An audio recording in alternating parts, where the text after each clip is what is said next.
Expired. The gentlelady from New York, Ms. Ocasio-Cortez, is recognized. Thank you so much, Madam Chairwoman. Director Easterly, your team looked at some of the excess death data during the ransomware attack on the University of Vermont Health Network. I was frankly quite surprised by the conclusion of that case study that ransomware attacks on hospitals are correlated significantly with loss of patient life. Now, briefly, how is it that these ransomware attacks have that kind of impact?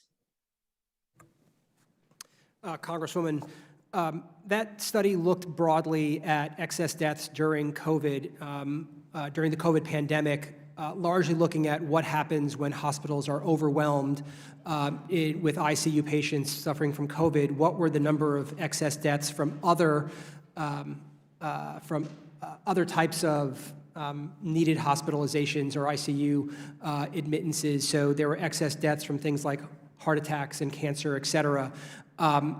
We were highlighting during the course of that study that ransomware incidents have the potential to exacerbate the strain on hospitals and result in additional excess deaths. And that is why it is incumbent upon hospital administrators to make sure that they have the right level of cybersecurity in place, and they're aware of the potential for significant, they're prepared for what might happen should their hospitals be overwhelmed by cyber or other disruptions. And it is why we are working so hard to kind of highlight the results from that work, and additionally what we can do to offer additional assistance to hospitals across the country as we've been doing over the course of the COVID-19 pandemic.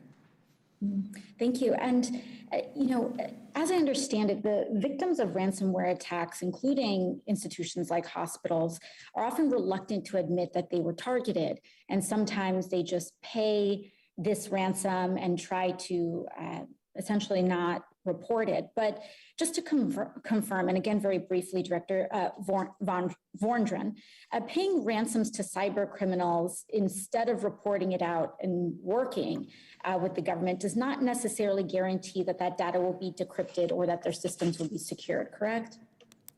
That's correct. There are no guarantees that if any corporation, organization, or entity pays ransom that it will necessarily be decrypted. We have use cases between us and CISA where the decryption keys provided by the actors have not worked. Mm-hmm.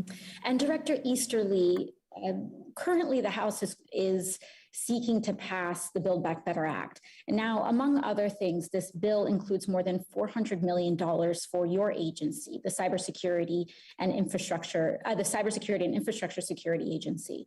Now, in concrete terms, can you help communicate to us and to the public what that $400 million would allow your agency to do, and what kind of capacity and what sort of implementation does that buy, per se? Sure. So, Congresswoman, there's a number of provisions in there that deal with cybersecurity beyond CISA, but I'll focus on the provisions that deal with our agency and the additional funding that it would potentially provide. And I think there's a number of initiatives there that go to a series of the concerns that have been raised by members during the course of this hearing, particularly related to the security of our critical infrastructure and the industrial control systems that enable our infrastructure to operate. There's money in there that will help us expand our ability to monitor and detect activities that are actually happening on critical infrastructure networks and take quicker action in response. There's money in there for research and development focused on the critical infrastructure domain and the industrial control systems to identify new and emerging ways in which we can detect and protect those critical assets. There's funding in there for expanded training and education that go to a number of the topics related to workforce that we've hit on. So it is, I think that there's a series of provisions that will certainly help bolster our ability to provide support to the cybersecurity of this country. Thank you very much, and I yield back.